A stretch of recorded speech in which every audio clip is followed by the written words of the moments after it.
පෙරමග අලුත් නායකත්වයක් නැයෙන් රට ආදරය කරන අපි තේමාව කරගෙන අප පක්ෂය ක්‍රියාත්මක වෙනවා.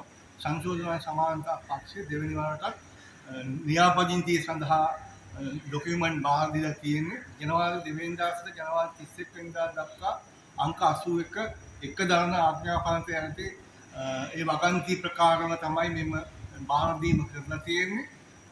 දින 60ක් ඇතුළත ප්‍රතිඵලයක් ලැබෙන්නට නියමිතයි. නමුත් දැන් අගෝස්තු මාසෙ දක්වාම ජනවාරි මාසෙ සිට මේ දක්වාම ඒක බලපවත්වන පරිදි ඒ තොරතුරක් නැතුව අපි කටයුතු කරනවා. අපි අධෛර්යමත් වෙන්නේ නැහැ. අපි පසුබසින්නේ නැහැ. අපේ ශක්තිය එන්න වර්ධනය වෙනවා.